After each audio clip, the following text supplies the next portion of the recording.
Hello বন্ধুরা, কেমন আছো সবাই? আমি তো বাড়ির একটু বাইরে এসেছি, ওখানে এসেও রান্না করছি। ওখানে এসে পনির বানাচ্ছি, দেখো কেমন লাগে। আমি পনির বানাচ্ছি, কীভাবে বানাচ্ছি, গন্ধরাজ পাতা লেবু দিয়ে। পনিরটা হয়ে গেছে।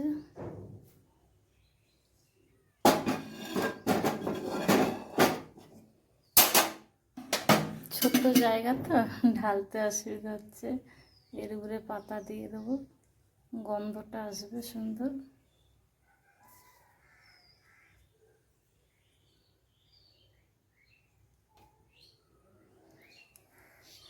দিয়ে ঢাকা দিয়ে দেবো, এর গন্ধটা সুন্দর আসবে এর মধ্যে। শুধু এই না, কাঁচা মুগের ডাল যদি করা হয় পেঁপে দিয়ে, লাউ দিয়ে, সুন্দর একটা গন্ধ আসবে, গন্ধরাজের লেবুর। বা কাঁঠালের দানা দিয়ে ডাল, ঝিঙ্গে, কাঁঠালের দানা, মুগ ডাল, সেটা দিয়েও হবে। আবার যদি শুক্তো বানানো হয়, শুক্তোতেও দেওয়া যায়। ঠিক আছে বন্ধুরা, কেমন হলো বলো, কমেন্ট শেয়ার করে।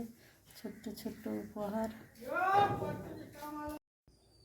নমস্কার বন্ধুরা, আমি আবার রান্নাঘরে এসে গেছি।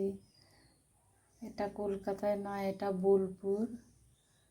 বোলপুরে রান্না করছি একার জন্য।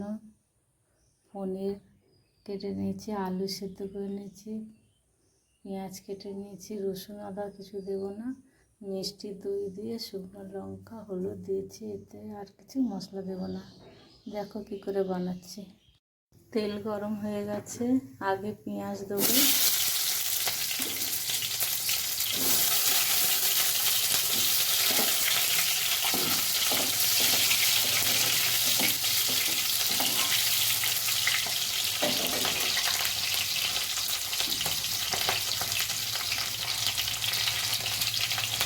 পনির দিয়ে দেবো,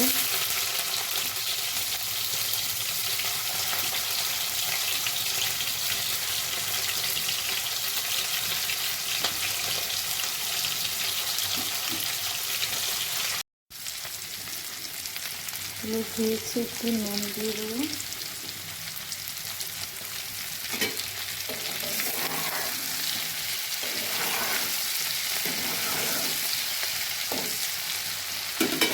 আলুটা দিয়ে দেবো,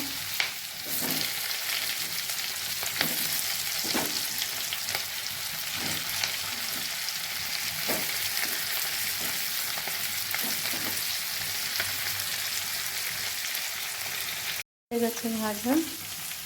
এখন আমি মিষ্টি দই আর মশলাগুলো রেখেছিলাম দিয়ে দেবেন। বেশি জল দেব না, মাখা মাখা হবে। খুব সুন্দর কালার এসছে। এটা আমি এই পনিরটা বানালাম, লেবু পাতা দেবো এর উপরে, নাবিয়ে নিয়ে লেবুর পাতা দেব। এই যে গন্ধরাজ লেবুর পাতা, সুন্দর লাগবে, একটা গন্ধ, অপূর্ব গন্ধ লাগবে।